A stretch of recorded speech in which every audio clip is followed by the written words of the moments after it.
Hey, security peeps, we are back with another edition of Breaking Into Security. This is our new series. It is Breaking Into Security 2.0, the leadership series.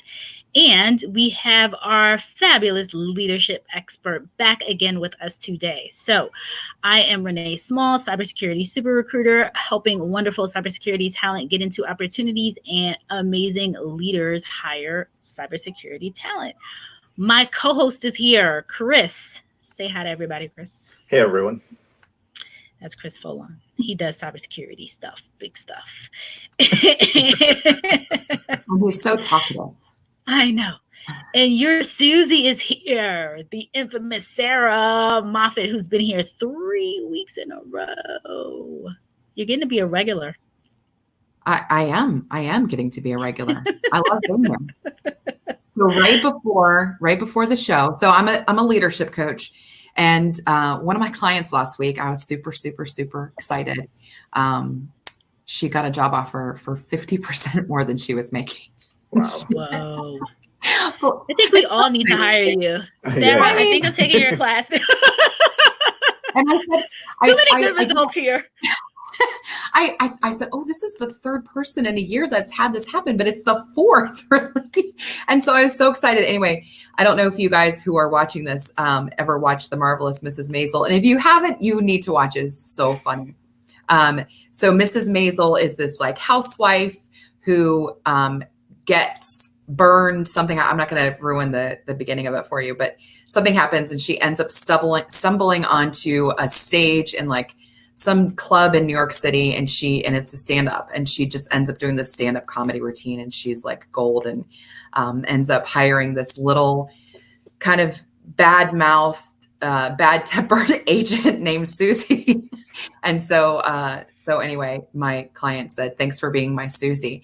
And I thought, that's just the nicest compliment I ever got. So now I'm just going to call myself your Susie. I'm your Susie. I'm the one that's going to get you on the stage. Nice. You can tell your raunchy jokes. Yeah, that is good. It seems like we all need you. We need a Susie. 50% more in compensation. Goodness gracious. Somebody else last week, somebody doubled their comp. The week before, somebody had 25K more. Yeah. I mean, 30,000 more salary. It's been over. Yeah, I've had one that got double. I had one that got 50% more, and then two that have gotten 35%. So. Yeah, not too shabby since I just started about a year ago. I know. Yeah, it wasn't a month. But the thing is, your experience is because you've been doing this for so long, like, yes, you officially flipped the switch on the company per se. Yeah. But I mean, you've been a leadership coach forever. So some folks are here. We're going to jump into our topic for today. Ben, I know. Ben is so much fun. Great to have you here, Ben. And then Claudia says good morning. Hey, Claudia. Jordan is here. I don't know if Jordan's been here before. Welcome to the show, Jordan. Yes, welcome.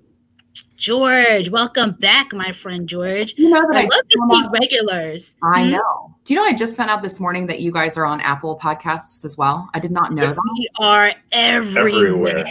Hashtag breaking into cybersecurity. So here's what I wanted to talk about today. So tonight I'm doing this. I really want to take people's questions. So I'm glad there's a lot of people here. So tonight I'm speaking at the Serious Play conference, and it's a conference for learning and development people. And the topic I'm speaking on is how to develop high performance leaders. And a lot of this stuff is stuff that you imagine it would be. You know, you need to gain leadership skills, you need to gain expertise in this and this and this, and you got to know culture, and you need to know how to do a SWOT analysis, and, you know, all the things that leaders need to do. But one of the things that struck me so hard was you have to like people. Yeah. I thought that was part of the minimum requirements. But here's the thing: is how many leaders do you know, or we could call them managers, who are positive that you're going to screw up? Mm-hmm. They don't, you know. Oh, I give you a live example. Right? They say things like, "Oh, I tried this before; it didn't work," or "Oh, you know, I've seen this a million times." My least favorite thing to hear out of a leader's mouth is, "I've seen it all." No, you haven't. You haven't even come close to seeing it all. You've been alive for 5 minutes in the span of the whole world. Come on. Right. So anyway, this thing was like, you have to actually love people. You have to actually believe the best about people. Yeah. Even somebody who's low performing, you need to be willing to say, what's happening with them? Why is this happening? And be vulnerable enough in your own leadership to start to ask them questions. You need to be able to know that you're not the best, and to be able to go and ask people, all right, what am I doing? Because I like you enough to care about how I'm leading you. What can I do better? So I think having a fundamental view that people can change, that cultures can change, is, I think, probably one of the single most important things in leadership. And if you look back over your past leaders, like look at your last job. Well, Renee, you work for yourself. So look at your kids. They're your bosses. Are you still in contact with them? Would they recommend you? I don't know. Questionable. You work for yourself. But I mean, if you look back at bosses that you've had, my clients, how many of them have you stayed in touch with? And the ones you stay in touch with are the ones that cared about you. Yeah. They're the ones that wanted the best for you. They pushed for you. They encouraged you. Sometimes they challenged you. But at the end of the day, you knew that they liked you. And I think that's why I want to talk about attitudes today, because I think that's your mindset is the deal breaker. Mm-hmm. It's the beginning and the end. Yeah. It is. What's the Peter principle, Ben? I don't know what it is. Do you know what it is, Renee? I don't know. I wonder if he's talking about Pareto principle, but I don't know what the Peter principle is either. But I'm thinking about Jesus, like denying somebody 3 times. I don't know. What is it? I don't know. But we'll get to that. Probably Ben, not. let us know what the Peter principle is. Kevin says, yes, personality is important and one must like people. But I think it's beyond liking people. It's a fundamental belief that number one, what you're doing matters, that your people matter, and you've got to be able to like your people enough to help them tie their personal mission to the mission of the organization, right? So that means that you need to prove to the people that you are serving that you are in fact serving them, and that you want the best for them. So I think, everybody wants to be, they want to move up the career ladder, right? Because that's more money and it's more prestige and it shows that you know what you're doing and all the reasons that people want to move up. But I would say that the 1% of great leaders, the leaders that make the biggest impact, are the ones that move up because they genuinely want to serve people.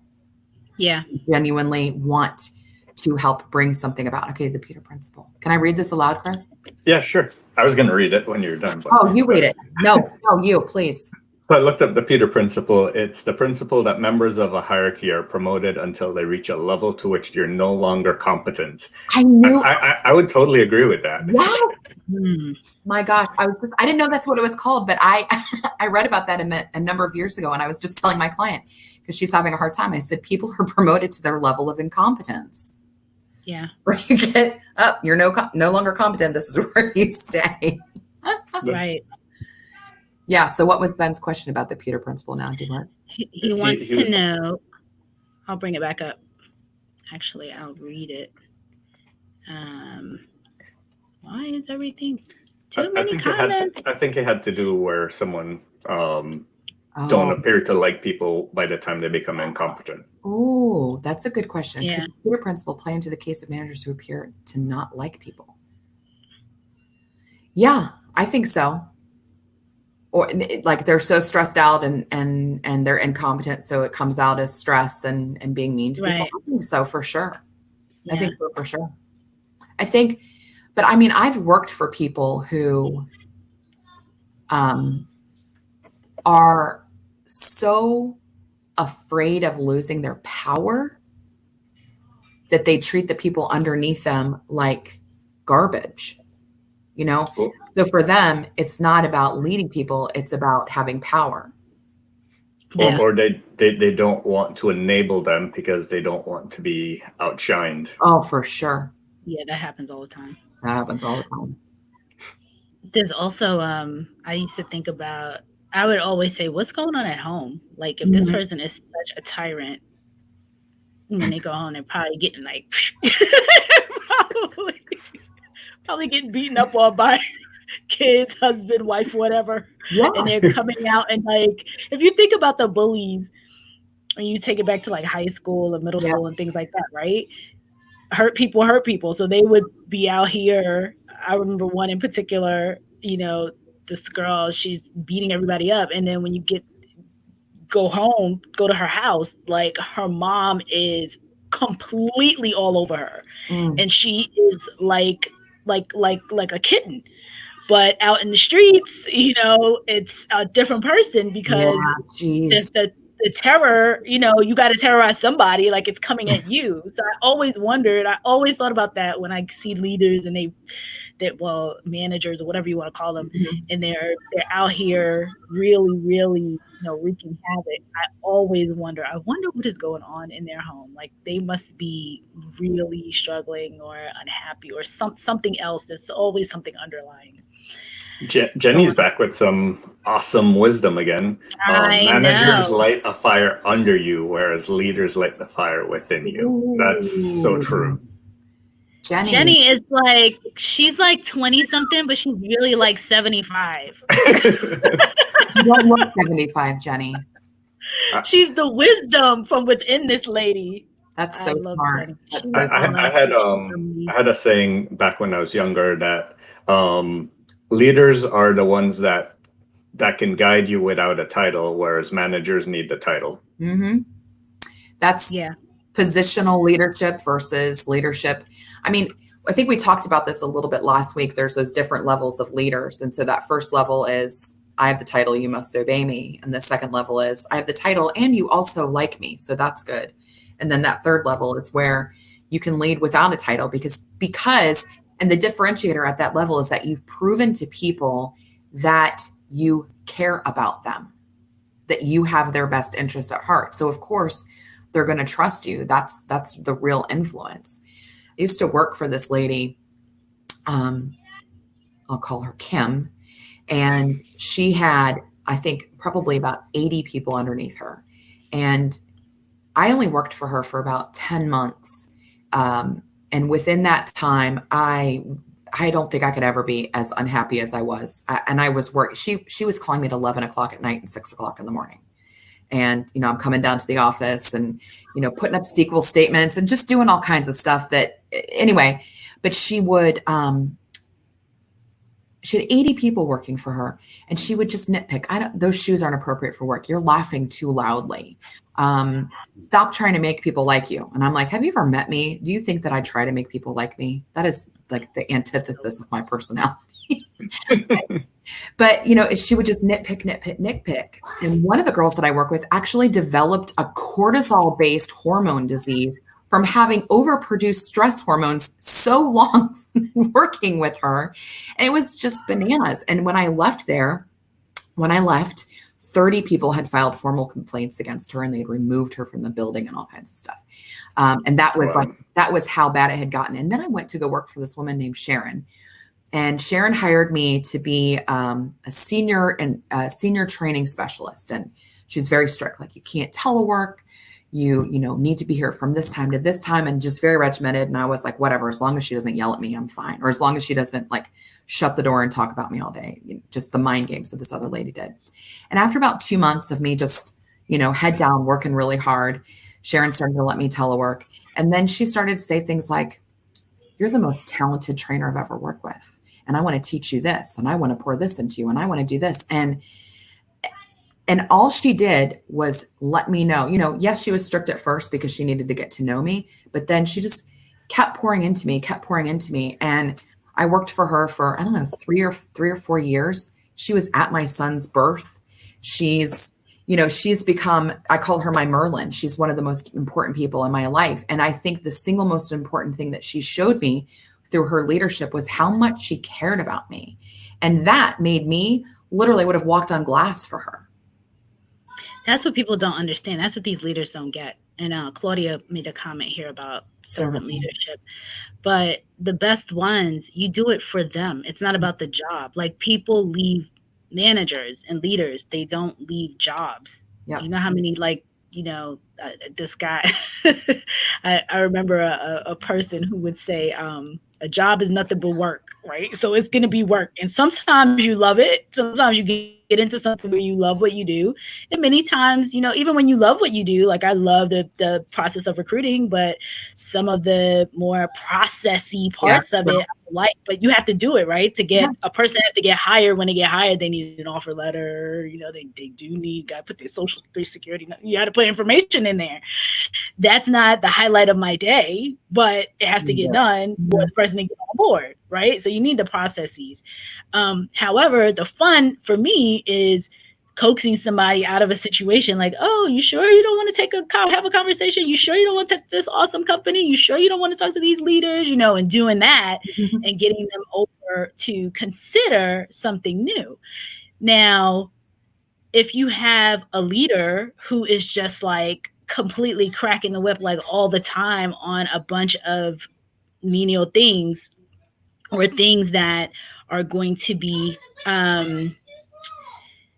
things that you don't necessarily want to do, if it's a leader who you respect and who you like will do it because it's that person, like I'm doing it for Sarah, I'm doing it for Chris, not I'm doing it because I like it or it's because my job is like, you know what, I have a level of respect for them. I know that I need to get this work done. Like, like we need to move this along. I'll do it for them. Whereas if you have somebody who, you don't like, or they don't like you or whatever, the minute they ask you to do something, it's like, I got to go have a sandwich. Sorry.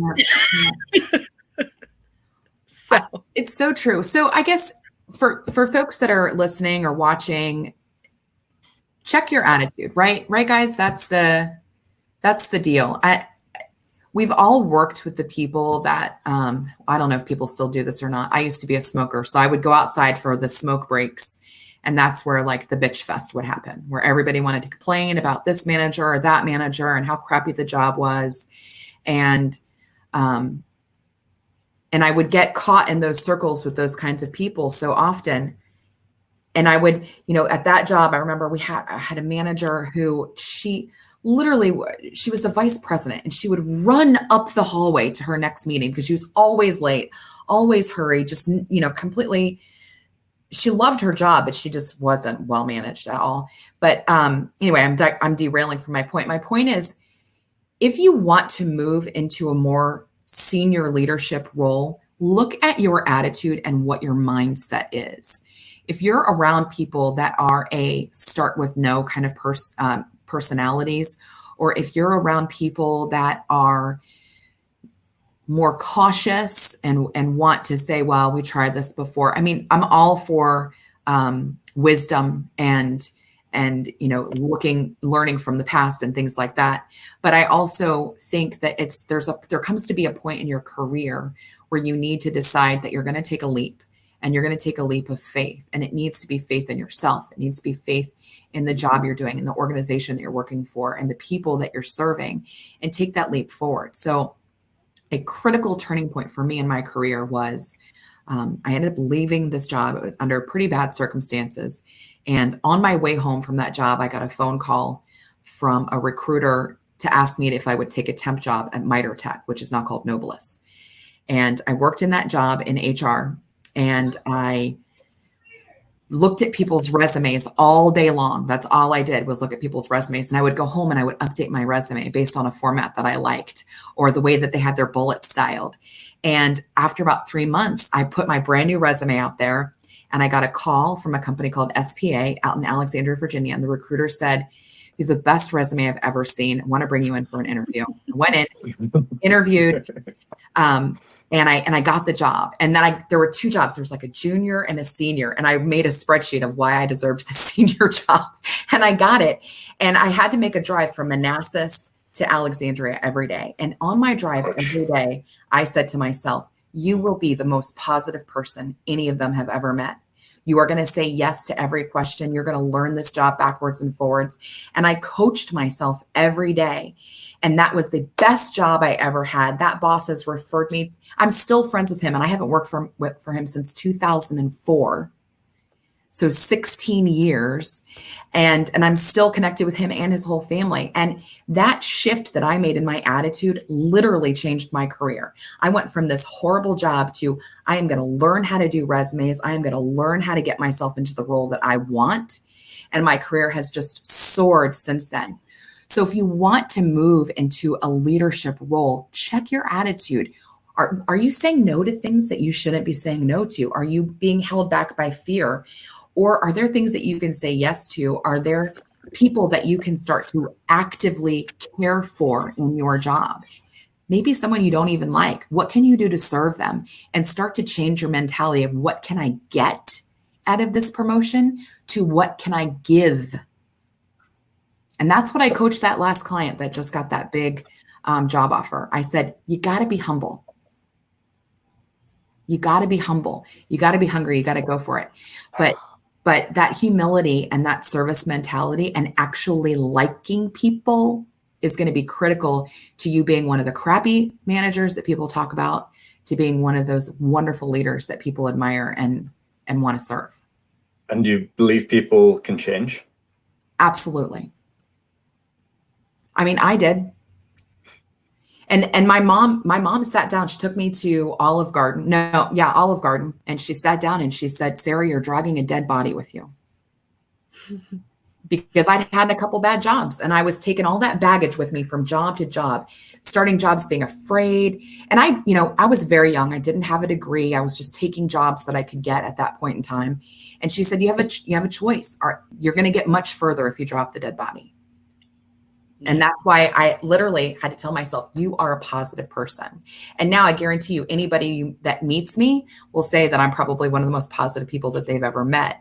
And that I'm the person that's going to be, bringing the joy into the room. So yeah, I mean, I had to tell myself 45 minutes a day to do that, but it worked. As Dr.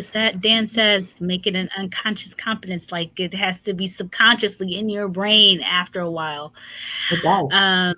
Sarah, we only have a few minutes today. I know we're short on time. So, Chris, do you want to ask your infamous last question before we wrap?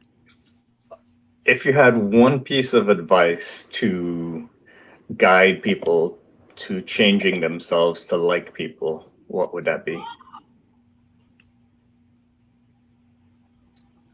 One piece of advice to guide people to change themselves. I would ask people if they like themselves. Do you like who you are right now? When you go to bed tonight, are you happy with what you did today? Are you happy with how you treated people? Did you love them well? Did you serve? And if you're not happy with who you are, and if you're not, if you're not looking back on your day with pride and feeling accomplishment, you can change that. Brendan Burchard says he goes to bed every night and he asks himself 3 questions. Did I live? Did I love? Did I matter? And I think those are great questions to ask yourself every day. And if you're really living, then you're serving people. Are you really loving people? Did you do something that matters? And asking yourself those 3 questions are going to give you a fundamental shift in your mindset. I really believe that. So that's what I would say. Wow. Check yourself. Before you wreck yourself. Awesome point, Sarah. Jenny says right before we wrap, really great book is The Energy Bus. Oh, I want to read it. Thank you, Jenny. So we're taking off. Chris has to go. We have day jobs. So same. Bye, guys. We all Thanks do. For hanging out. Absolutely. Sarah, thank you so much for coming on. We will see you next time. And everyone, thanks for your comments and all of the awesome engagement today. So we look forward to having another Breaking Into Cybersecurity 2.0, which is the leadership series. Woo-hoo. Thanks, Sarah. Bye, everybody. Bye.